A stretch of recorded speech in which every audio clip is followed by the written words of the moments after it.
Hi welcome to my channel. ఈరోజు biryani special అండి. Onions, carrot, పచ్చిమిర్చి కట్ చేసి పక్కన పెట్టుకోవాలి. ఇవేమో బిర్యానీవి 10 నిమిషాలు వాళ్ళ వాటర్ నానబెట్టుకుని ఉంచుకుందాం ఫ్రెండ్స్. ఈ లోపైతే మనము ఏదైతే దేంట్లో అయితే తయారు చేయాలనుకుంటున్నాం పలావ్ అనేది, దాంట్లో గిన్నెసి ఆయిల్ వేసిన తర్వాత వీటెక్కిన తర్వాత అండి డాల్ట్ అనేది యాడ్ చేస్తున్నాను. 2 స్పూన్స్ అనేది వేస్తున్నానండి. ఆయిల్ వీటెక్కిన తర్వాత వేయాలండి. డాల్ట్ వేస్తే టేస్ట్ అయితే బాగా వస్తుంది, బాగుంటుందండి. ఈలోపు మనము ఇవి బిర్యానీకి సంబంధించినవన్నీ మనము నానబెట్టుకుని ఉంచుకున్నాం కదా, అవి అయితే ఒకటి ఒకటి అన్నీ అయితే వేసేసుకుందామండి. మనం ఇది వేసాం కదండి, చాలా అనేది బాగుంటుంది. ఈ రెసిపీ అయితే మీకు నచ్చినట్టయితే లైక్ కొని సబ్స్క్రైబ్ అయితే చేయండి, మర్చిపోకండి. అయిపోతూ వచ్చిందండి. ఇప్పుడైతే మనం దీంట్లో అల్లం వెల్లుల్లి పేస్ట్ అనేది యాడ్ చేయాలి ఫ్రెండ్స్. దీంట్లోని అల్లం వెల్లుల్లి పేస్ట్ వేస్తే మంచి ఫ్లేవర్ వస్తుంది. చికెన్ బిర్యానీ చేస్తున్నాం కదా మనం, బాగుంటుంది. నేనైతే 2 స్పూన్లు వేస్తున్నాను. అల్లం వెల్లుల్లి పేస్ట్ అనేది వేస్తున్నానండి. చూసారా, అవుతూ వచ్చింది కదండి.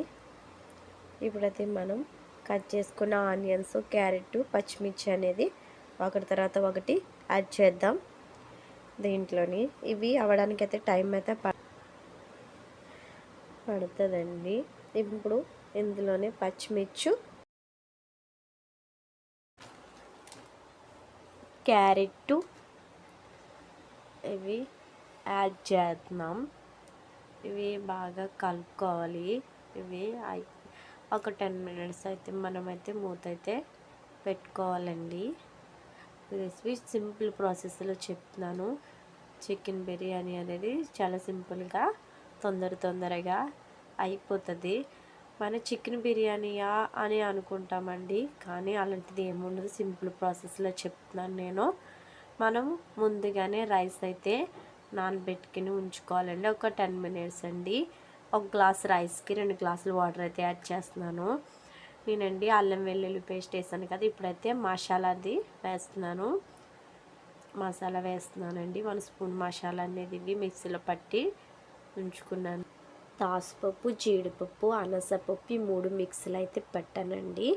ఇదైతే వేస్తున్నాను. ఇది వేస్తే బిర్యానీకి ఫ్లేవర్ అనేది బాగుంటుందండి. ఫ్లేవర్ అనేది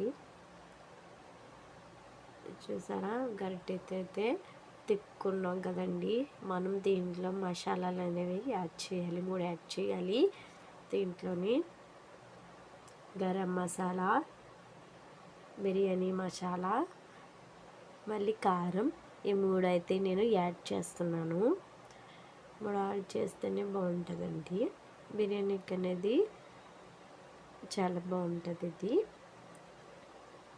ఈ 3 అయితే నేను యాడ్ చేస్తున్నానండి. బాగా మిక్స్ చేసుకొని కలుపుకోవాలి గరిటెట్టి. మనం ముందుగానే నేనైతే చికెన్ అండి ఫ్రై చేసి చిన్న చిన్న పీసెస్ అది పక్కన పెట్టుకున్నాను. అవైతే వేస్తున్నాను. చూసారా, అయిపోయింది. ఇప్పుడైతే గరిటె పెట్టి బాగా మిక్స్ చేసుకోవాలండి. చూసాను నేను ఎలా చేస్తున్నానో అలాగే చేయండి. చాలా సింపుల్ ప్రాసెస్. ఈ రెసిపీ మీకు తప్పకుండా నచ్చుతుంది. తొందరగా అయితే అయిపోతుంది. ఇది అయిపోయిన తర్వాత మనము దీంట్లోనే వాటర్ అనేది యాడ్ చేద్దాం. నేను 1 గ్లాస్ రైస్ తీసుకున్నానండి. 2 గ్లాసులు వాటర్ అనేది యాడ్ చేస్తున్నాను. అవి కలుపుకున్న తర్వాత అండి మనం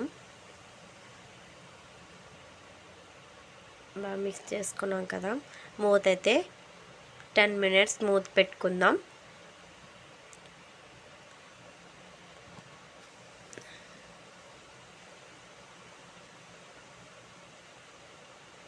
దీంట్లో మూత తీసుకుని దీంట్లోని మనం టేస్టింగ్ సాల్ట్ యాడ్ చేస్తున్నాను. దీంట్లోని టేస్టింగ్ సాల్ట్ యాడ్ చేస్తున్నానండి. తర్వాత సాల్ట్, మనకి రుచికి సరిపడా సాల్ట్ అయితే వేస్తున్నాను.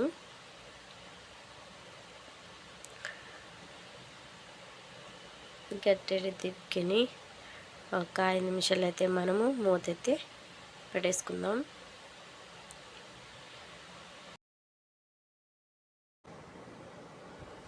చూసారండి, వాటర్ అనేది ఇలా పొంగులు కింద వస్తేనే రైస్ అనేది బాగా ఉడుకుతుంది, బిర్యానీ ఫ్లేవర్ అనేది బాగుంటుంది.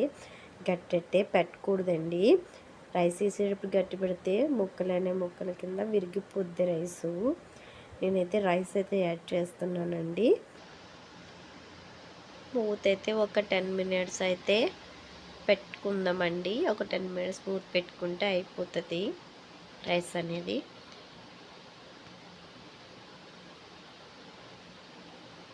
ఇప్పుడైతే నేను గట్టి పెట్టయితే ఇప్పుడు తిప్పుతానండి. చూసారా, నేను ఎలా చేస్తున్నానో అలా ప్రాసెస్లోనే మీరు చెయ్యండి, లేకపోతే రైస్ అనేది విరిగిపోతుంది. ఇష్టపడరు చాలామంది. దీంట్లో కలర్ యాడ్ చేస్తున్నాను, పుదీనా కొత్తిమీర గార్నిష్, అంతే. సింపుల్ ప్రాసెస్లో రెసిపీ నచ్చితే లైక్ సబ్స్క్రైబ్ చేయండి. Bye friends.